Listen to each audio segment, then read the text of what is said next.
Which 4th level spell is the best 4th level spell? This week, I discuss my ranking of the top 10 4th level spells in 5th edition Dungeons & Dragons.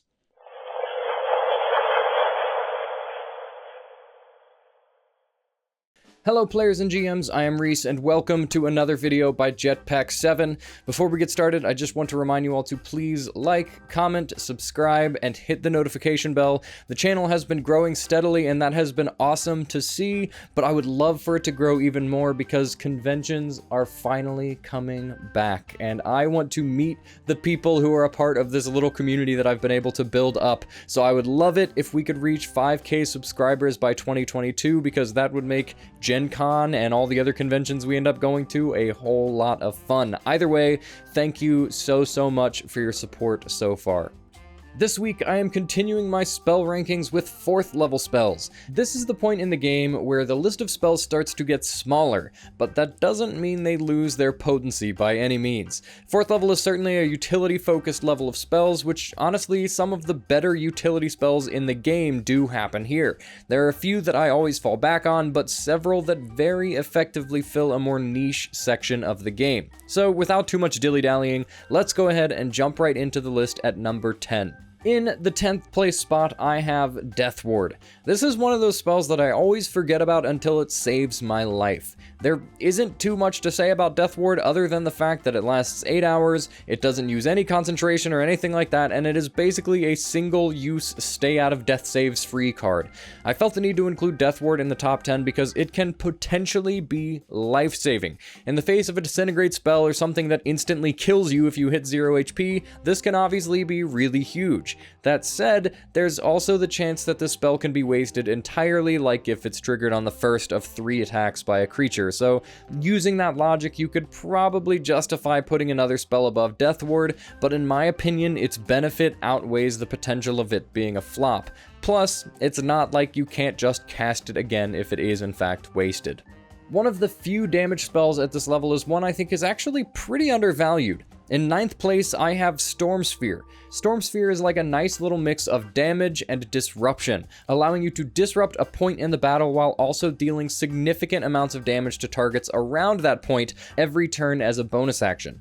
That is the kicker for me. Being able to dish out 4d6 lightning damage as a bonus action every single turn is huge, not to mention the fact that you can deal additional damage and create difficult terrain in a 40-foot sphere. This is kind of the wizard and sorcerer's answer to spiritual weapon, and while lacking the convenience of that spell, this one packs a bigger punch, and has the added benefit of crowd control tossed there in the middle. In 8th place, I've placed the spell that lets you live out your Hercules dreams, Find Greater Steed. Mounted combat generally struggles in 5th edition. It isn't very intuitive, there aren't that many benefits to it, and there are plenty of other options that kind of offer the same benefits without any of the downsides. Find Greater Steed is the exception to that by quite a lot. Everyone who has played World of Warcraft remembers when flying mounts were released and exactly how game-changing they were. Being able to ride these mounts into 5e offers that much power and more. Just as a quick example, let's say you pick a Pegasus. At base, a Pegasus has a 90-foot fly speed. That's a lot. Now, according to mount rules, your mount can take the dash action without you using your personal action. That means that if you choose, your mount can move 180 feet in the air in a single turn at no cost to your action economy. Not to mention, this little sentence right here that says your mount can benefit from any spell that normally would only target you while you are mounted on it. So spells like Haste, Invisibility, Haste, and some other spells I can't think of right now because all I'm thinking of is your mount potentially doubling its movement speed, using the dash action, and using its hasted action to dash to move 540 feet in a round. That is 90 feet per second, or 61 miles per hour, if you're curious. Probably pointless, and likely not the strongest use of this feature at all, but it's funny to imagine a Pegasus flying through the air at 60 miles per hour with a half-orc paladin clinging onto its back for dear life. In 7th place, I've got a classic zoning and damage spell, Wall of Fire. The power of the spell comes not from its ability to separate enemies like some of the other wall spells, because they can pretty easily just cross through it. They'll take some damage, of course, but 5d8 isn't the end of the world for one round. The strength of Wall of Fire comes from the fact that you can choose which side of the wall deals the damage, and in tight spaces, there is nowhere for your enemies to run.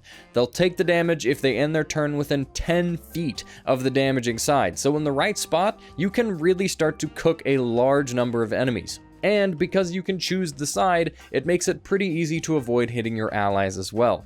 Not much more to say about this one, just that it's a classic spell for a reason. A wall of constant damage is a great ability to have, and definitely belongs in the top 10 of this level. In 6th place, I have another wonderful spell that doesn't require concentration and allows you to avoid some of the most irritating and debilitating effects in the game. Freedom of movement. There isn't too much to say about this one because it's pretty simple. Being paralyzed and restrained really sucks. Not only because it stops you from playing the game, but also because it makes you extremely vulnerable to attacks, paralyzed in particular. The other benefits are great too. You can't have your movement speed reduced, you can instantly free yourself from any bindings or a grapple, and underwater combat essentially doesn't affect you at all other than the breathing bit. It is an awesome spell that you will thank yourself for keeping in your back pocket, because even though you may not be getting paralyzed often, the moment you do is a pretty good time to start getting your backup character ready. In 5th place, I have a spell that I like to call Save Me Now, Otiluke's Resilient Sphere. Now, obviously, you can trap a creature inside and take them out of the fight, but in my opinion, that is not the best use for this spell. In my last video, I mentioned never to underestimate the power of a spell that blocks all incoming and outgoing effects, and Resilient Sphere is the one that does exactly that, with the added bonus that you can move it around. And, once again, there's a bit of gray area in the spell that I think leans in favor of the players. I found a lot of debate online about how this spell may or may not work, but for my money, this is what I've decided. The spell says it creates a shimmering sphere of force, which to me leads me to look up Wall of Force to help with this ruling. Delving deeper, walls of force, whatever they may be, block line effects. Obviously, spells that originate from the caster and travel towards the target cannot be cast through this sphere of force, and as the spell clearly indicates, we cannot deal damage to creatures from inside the sphere either. That said, there is still a whole slew of spells that could be cast from within this sphere, according to everything I found online. Essentially, any non-damaging spell that's nature does not indicate it originating from you, the caster, is possible. So I'm looking at healing spells, counter spells, spells that buff allies or debuff enemies from a range, that kind of stuff. From what I'm seeing, all of those spells can still be cast while within this sphere of impenetrable force. So a wizard casting this on their cleric, their utility caster themselves, forget about it. This is another one of those moments that I would accept the DM saying, no, that's too much.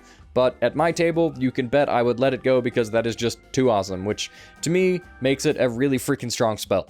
No doubt about it. 4th place is a little bit different than the rest of the spells on this list because it covers several different spells which all kind of fill the same niche with only very slight variance in power between each one. I have simply listed this one as summoning spells.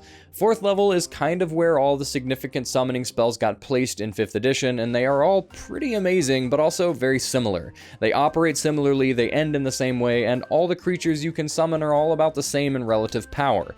The only exception to this is Summon Greater Demon, which has some extra power packed behind its summon, but also a fair amount of risk because you can lose control of the creature you summon. That said, I think it is still the strongest of the group because the demons you can summon will cause absolute chaos in any fight. Either way, all these summoning spells are super useful and can potentially turn the tide of battle simply by way of adding bodies to the field that are fighting for you. Action economy really begins to add up, and having essentially a second turn where you can deal a bit of additional damage, as well as an additional body to soak some more damage, can make a massive difference in the course of a fight. If you have access to a summoning spell, I highly recommend taking it because they all add some serious power to your party. Third place, second place, and first place are all just really incredible spells. It is honestly difficult to place any of these above the others because I think every single person who has played D&D and gotten to the point where people are casting 4th level spells has had their characters' lives saved countless times by all 3 of these spells. That said, I had to put them in order, so I'll do my best. In third place, I have Greater Invisibility. This is another simple one. This is basically invisibility that doesn't end when you cast a spell or attack. You can make yourself or an ally invisible, and then they can just operate through the entire fight without being seen by any enemies, barring special senses. The benefits of not being seen are endless, but just to name a couple, every single one of your attacks will be made at advantage, and you don't incur attacks of opportunity. That feels amazing and can make combat infinitely easier. It can be used defensively or offensively, which makes for a very flexible spell to always have ready to use. The only reason I could think of that made me put the spell lower than second is because later on in the game it will fall off a bit when a lot of the creatures you're fighting gain blind sight or tremor sense or true sight or whatever.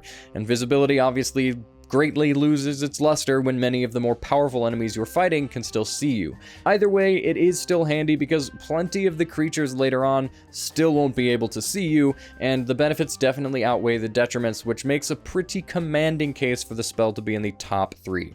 In second place, I've placed Dimension Door. I talk about power and simplicity all the time on this channel, and Dimension Door is such an incredible example of that. It essentially boils down to using an action and teleporting 500 feet in any direction, and you can bring someone with you. That's it. A massive teleport that only uses an action and allows you to take a willing creature is absolutely insane. Mobility is a huge boon in 5e, and there is simply nothing else in the game up to this point that allows you to travel this distance in such a short period of time. And honestly, there isn't much that allows you to move so far in an action after this either, so Dimension Door definitely has some of the best staying power of any of the spells in the game. The secret boon of this spell is that you don't have to see where you're going, so you can teleport into enclosed spaces, which can be utilized in a million different deadly yet equally effective ways, and being able to bring an ally makes sure that you don't have to die alone. Jokes aside, Dimension Door finds its way into my spellbook very, very often, no matter how much I try to change things up. It is just too dang good of a spell, which places it solidly in second place for me. In first place, I have one of these spells that offers more opportunity for chaos and flexibility than nearly any other spell in the game that doesn't start with the word true.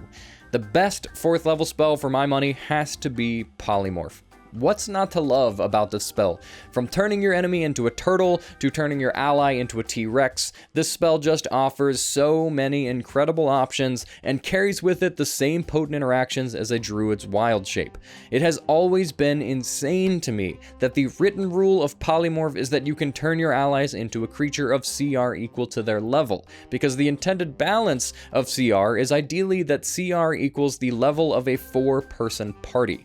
So a CR 9 creature is intended to be challenging for a party of 4 level 9 NPCs. Obviously, that often isn't how it shakes out, but that does mean that you can turn your allies into a T-Rex, which has 136 HP, a 10-foot reach, plus 10 to hit, and a bite attack that deals 4d12 plus 7 and grapples and restrains the target by the time they're level 8. That is ridiculous. One might even say it's overpowered. I might even agree with them, but I'd also say it's really funny, and I'm gonna keep letting it happen no matter how many of my encounters it completely shatters. Dinosaurs aside, you can turn into creatures with flying, creatures that can swim and breathe underwater, as well as turning enemies into a newt and flying 600 feet into the air and dropping them, that kind of stuff. There's so many options with the spell, and every single one of them is amazing, which makes this spell my definitive strongest for the 4th level slot. Alright, that is my ranking of the top 10 4th level spells in 5e. Let me know in the comments what you all think. Did I leave any out, or did I underestimate any of the spells I placed up here? Either way, please consider subscribing to the channel and liking the video as well, and as always, thank you very much for watching, and I'll see you around.